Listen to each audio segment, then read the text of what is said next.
Todos los conceptos tratados en el vídeo han sido simplificados al máximo y sirven para entender la base del vuelo de paracaídas, aviones o trajes de alas. Si eres ingeniero físico, disculpas por adelantado. Bienvenidos de nuevo, pajarracos que surcáis los cielos, ícaros, bienvenidos de nuevo al canal de Adrenadix. Permitidme hoy que me ponga la bata de científico, al menos metafóricamente, para contaros algunos conceptos de aerodinámica, siempre desde una base muy sencilla para que podáis entender algunos conceptos, por qué vuelan las cosas que vuelan, los paracaídas, los parapentes, los aviones, incluso nuestros trajes de alas. De esta manera, al entenderlo, podrás aplicar algunos conceptos importantes para mejorar en alguna de esas disciplinas. Antes que nada, decirte que no soy ingeniero, no soy físico, así que puede que todo lo que te voy a contar ahora esté lleno de cientos o miles de errores y no valga un pimiento.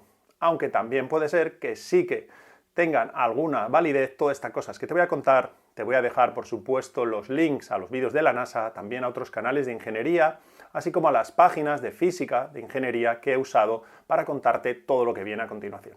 Antes de empezar, te recuerdo que te suscribas al canal, que me sigas en mis otras redes sociales, que las voy a dejar por ahí, y por supuesto que nos dejes un like o un comentario si te ha gustado el vídeo. Hablemos del principio de Bernoulli, que relaciona la presión y la velocidad de las moléculas de un fluido. A mí me lo explicaron mal en lo concerniente a aerodinámica, porque me contaron lo siguiente. Cuando un fluido alcanza un perfil alar o una superficie que le obliga a desviarse, en este caso, algunas de las moléculas toman el camino de la parte superior de ese perfil alar y otras el inferior.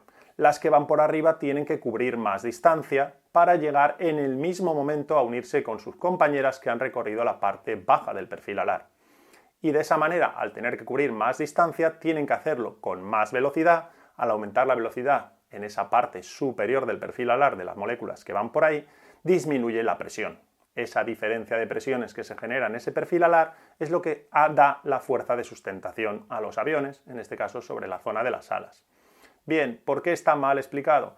Porque lo que ocurre no es que las moléculas tengan que llegar en el mismo momento a la salida del perfil alar, tengan que reunirse con sus compañeras como si estuvieran obligadas, sino que, como podéis ver en este vídeo de la NASA, las moléculas que van por arriba efectivamente van a más velocidad, pero no llegan al mismo tiempo que sus compañeras, sino que llegan antes. Por lo tanto, el principio de Bernoulli, al menos en este respecto, está mal explicado en las escuelas y no es la explicación correcta de por qué se generan esa diferencia de presiones.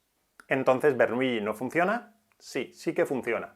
No de la manera que acabamos de ver, sino porque en realidad, y simplificando mucho, digamos que cada vez que el fluido choca contra un perfil alar como el que tenemos ahí, se genera una especie de vórtice. Ese vórtice acelera las partículas que están en la parte superior del perfil alar, mientras que frena aquellas que van por la parte inferior. Y ahora sí, aplicando Bernoulli, genera por lo tanto una diferencia de presiones entre la parte superior del ala, baja presión, y la parte inferior del ala, alta presión. Y esa diferencia de presiones genera sustentación. Además de Bernoulli, están ocurriendo más cosas sobre ese perfil alar. Vamos a fijarnos en la tercera ley de Newton o ley de acción y reacción.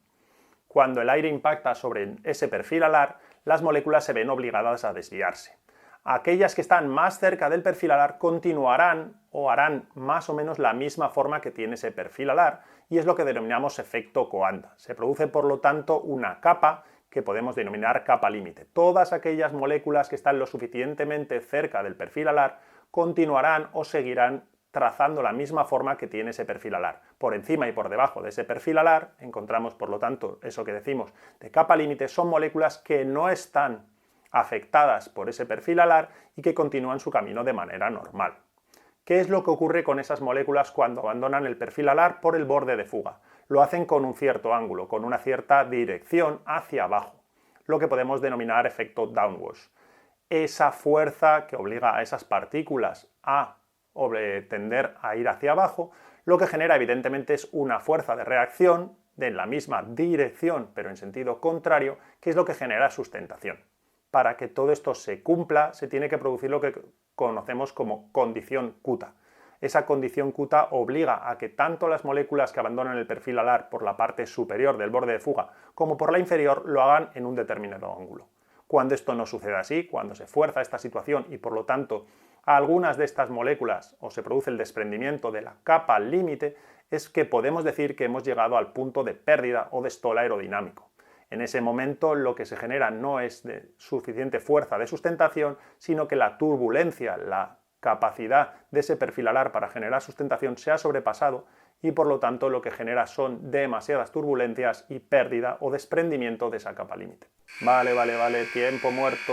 Guillermo, me estás echando tremenda chapa y al final no me estás contando cómo puede esto ayudarme a mejorar mi vuelo. Si me prometes esperarte 2 minutos más te lo puedo contar, pero antes te tengo que contar de qué 2 factores fundamentales que podemos modificar depende la sustentación. Así que espérate un segundito, te lo cuento y enseguida te digo cómo aplicar esto a tu vuelo. Cuando hablamos de fuerza de sustentación depende de varios factores que tenemos ahí recogidos.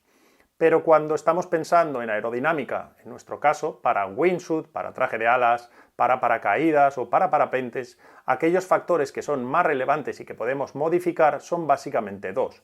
Uno es la velocidad y el otro es lo que llamamos coeficiente de sustentación, que depende básicamente de lo que conocemos como ángulo de ataque.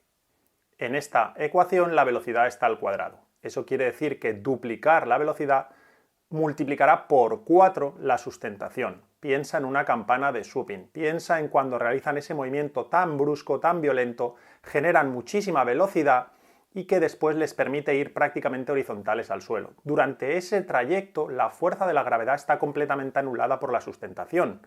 Evidentemente, esto no puede ser infinito, ya que a medida que esa campana de swooping pierde velocidad, la sustentación disminuye y por lo tanto al final el piloto ha de posar sus pies en el suelo. Pero durante mucho tiempo esa fuerza de sustentación es suficiente para anular la fuerza de la gravedad. Así que piensa lo importante que es la velocidad para el caso del aterrizaje de los paracaídas. El otro factor importante es el ángulo de ataque. Para entender el ángulo de ataque voy a ponerte unas imágenes y hablaremos primero de la cuerda.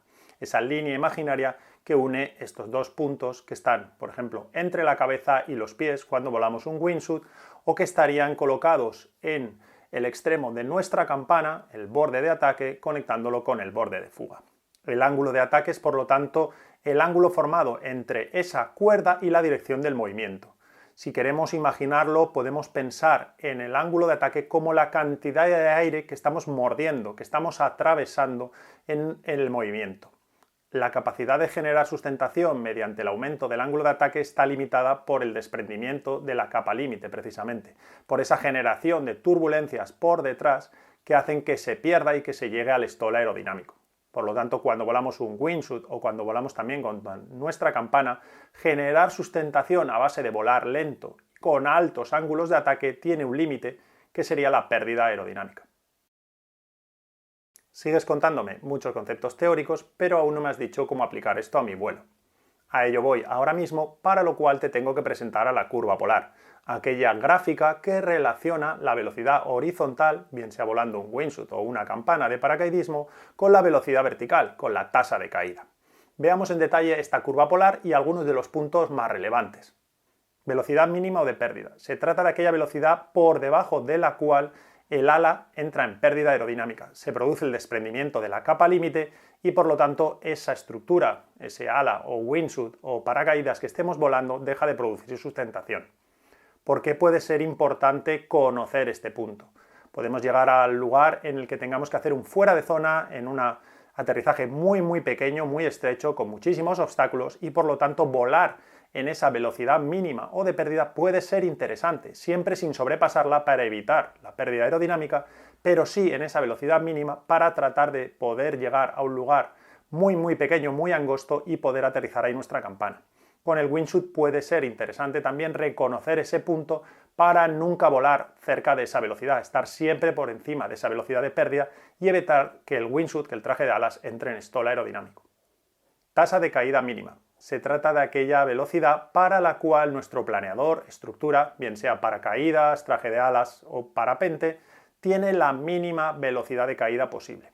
¿Por qué puede ser importante volar o conocer este punto? Para sobre todo realizar spots largos. Cuando volvemos de un spot largo y lo que nos interesa es cubrir la mayor distancia posible, si vamos viento a favor, cuanto mayor tiempo estemos en el aire, mayor distancia nos aseguramos de cubrir. Por lo tanto, este sería un punto en el que podría ser interesante volar con nuestra campana en ese lugar. Hay que tener en cuenta que siempre que nos hallamos en este punto de menor tasa de caída, nuestra velocidad es muy pequeña. Si la velocidad es pequeña, como ya hemos visto en la ecuación, nuestra fuerza de sustentación es baja. Por lo tanto, se trata de un punto en el que volar los wingsuits es sumamente delicado e incluso puede ser peligroso, ya que al carecer de fuerza de sustentación no tenemos capacidad o margen de maniobra. Velocidad de máxima eficiencia. Se trata de aquel punto de la gráfica en que nuestra velocidad nos permite cubrir la mayor distancia posible con esa velocidad dada.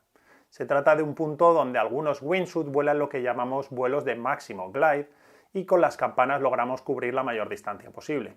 Ojo, con los wingsuits es una zona muy interesante para volar dentro del entorno del paracaidismo, pero no así del base, ya que esos vuelos de máximo glide también están limitando bastante nuestro margen de maniobra, ya que la velocidad que nos permitiría cambiar por sustentación no es demasiado elevada.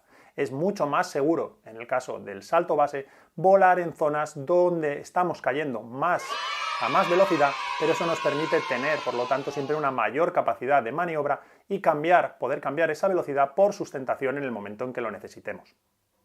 Muchísimas gracias si has llegado hasta aquí, si has sido capaz de aguantar esta tremenda chapa de contenidos teóricos y una pequeña parte solamente de contenidos prácticos aplicables al paracaidismo. Te lo agradezco en el alma. Te recuerdo que te suscribas al canal, que nos dejes un like o un comentario y que nos sigas para más vídeos.